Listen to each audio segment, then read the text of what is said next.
To the Strong and to the 2017 National Toy Hall of Fame induction ceremony. I'm Christopher Bench, Vice President for Collections. We're delighted to have an audience today that includes members of the museum's Board of Trustees, members of the Toy Hall of Fame's National Selection Advisory Committee, museum members, and representatives of the media. For those of you who are using social media throughout the induction, we're using the hashtag ToyHall2017. The museum's Twitter handle is @MuseumOfPlay, and the Instagram handle is @MuseumOfPlayRock. Also with us today are Gary Smith, Dan Agnew, and Nan Dudley from the Pirate Toy Fund. The Strong is proud to serve as a collection site for toys contributed to the Pirate Toy Fund, the only local organization that provides toys year-round to children who are hospitalized or who have experienced disasters such as fire or flood. And we encourage guests who are coming to visit the museum this weekend for special National Toy Hall of Fame activities and throughout the holiday season to bring a new unwrapped toy for the Pirate Toy Fund. Today's induction is a lead-in to a weekend full of family fun that celebrates all the toys in the Hall of Fame, as well as the new ones we're introducing today. We invite all of you to join us for the activities on Saturday and Sunday, November 11th and 12th. Everything we do at the Strong is founded on the understanding that play is an essential activity, critical to learning and human development. Play is also a window into understanding American culture. And we're privileged here in Rochester to hold, care for, and interpret the world's largest and most comprehensive collection of toys, dolls, games, electronic games, and other artifacts related to play.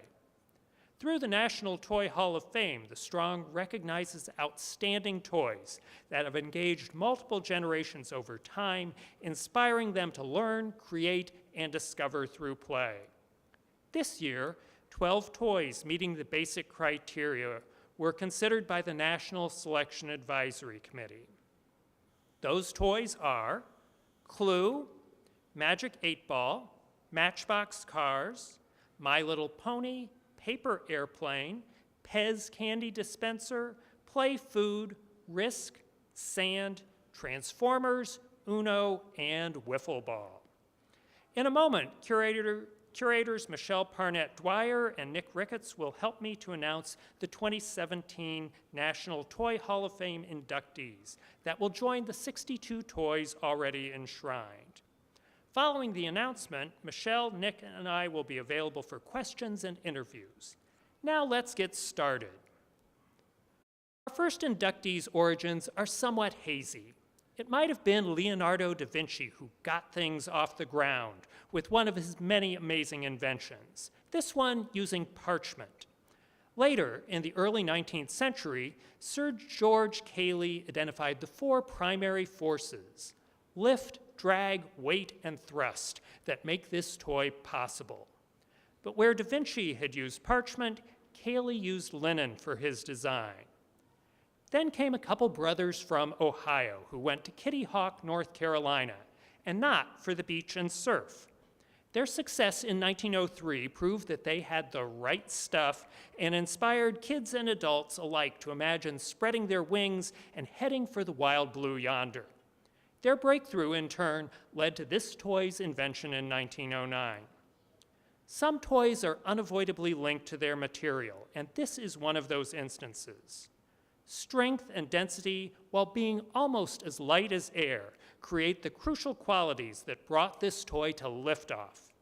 Its glide path from an inexpensive component of our everyday lives into an inspiration for creativity and a source of delight might hardly have been predicted more than a century ago. Still, it's proven that it can soar with the best and reach the heights of the toy world. It seems we have another mystery to solve. Yes, yes.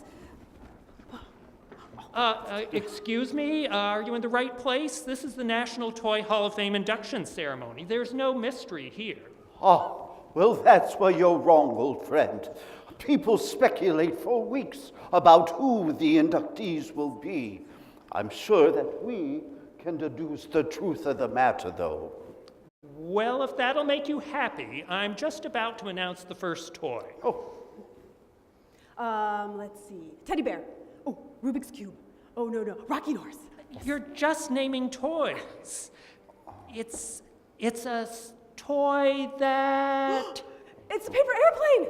That's Oh. right. It's the paper airplane, the first inductee to this year's National Toy Hall of Fame. Come fly with me, let's float down to Peru. And now here's Michelle.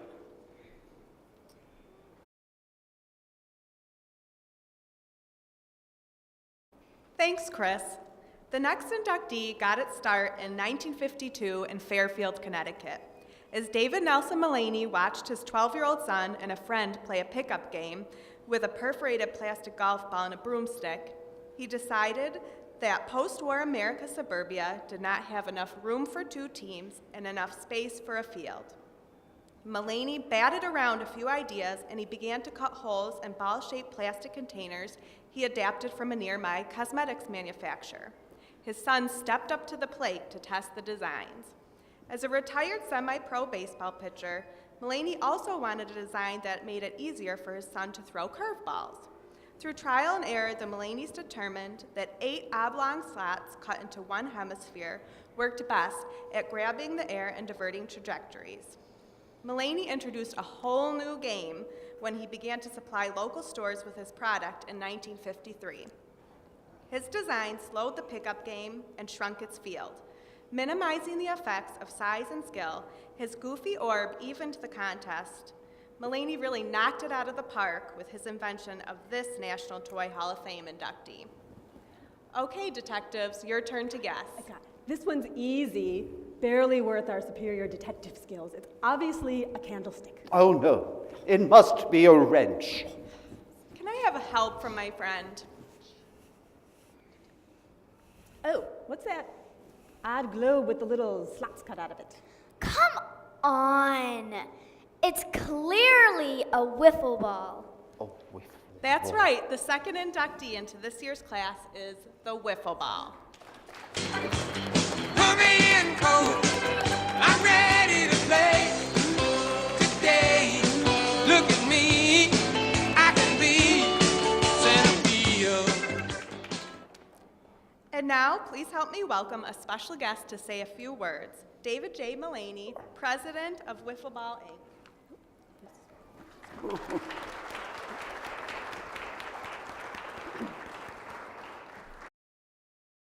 Hi, good morning, and thanks for having us here today.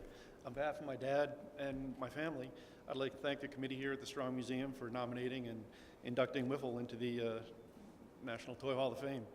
It's quite an honor for us that we find Wiffle Ball, included alongside a pretty impressive list of the most iconic toys ever played with. And I'm sure my grandfather would be just take great pride in knowing that the ball he developed made it in here today. He was a baseball guy, loved sports, loved competition, loved to play.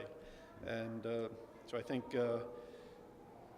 he'd really be happy to know that little ball that my dad developed with the intent of letting anybody throw a curveball has lasted and thrived really over the past 60 plus years. For many, wiffle ball is often the kid's first induction to baseball. And for really most of them, it's their first shot at hitting a curveball.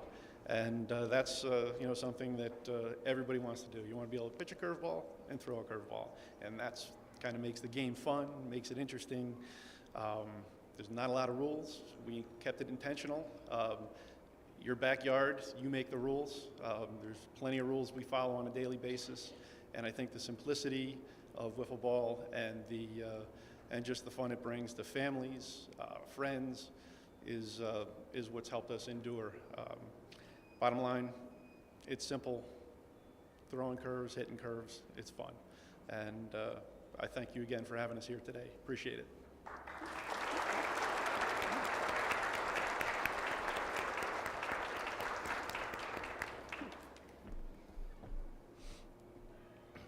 Thank you, David. Now, if you three don't get the last inductee, you really are a clueless lot. In fact, it would almost be criminal. As you can see, everybody loves a good mystery. And Englishman Anthony Pratt knew this as well when he and his wife Elva began to design a board game in the 1940s. Mr. Pratt had seen murder mystery parties at fancy English hotels, at which hotel guests competed to guess the imaginary killer, the pretend weapon, and the make-believe room where one of the group, they were told, had committed a made-up murder. Does it sound familiar? Pratt patented his game in 1944, but wartime material shortages kept the publisher from printing it until 1947. Finally, Parker Brothers released it in America in 1949. Since that time, more and more amateur sleuths have enjoyed playing the game, most recently in special versions licensed for themes and characters taken from our popular culture. 2017 saw a Golden Girls version, which allows Blanche not to commit murder, but rather to steal the last piece of cheesecake with the whipped cream on, of course, the lanai. The game is firmly ensconced, like a candlestick, in English and American popular culture. You can try to wrench the next inductee out of me with no fear that I carry a revolver. If you're sharp as a knife, you'll know the answer is a lead pipe cinch. Have I given you enough rope yet? And finally, who could not love a board game with a character named Colonel Mustard? Now, detectives, it's your turn one more time. The final inductee into the National Toy Hall of Fame for 2017 is...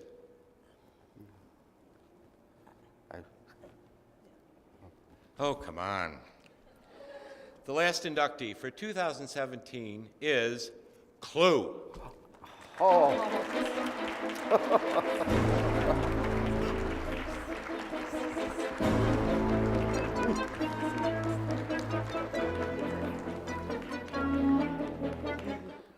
Now, don't you three have other mysteries to solve?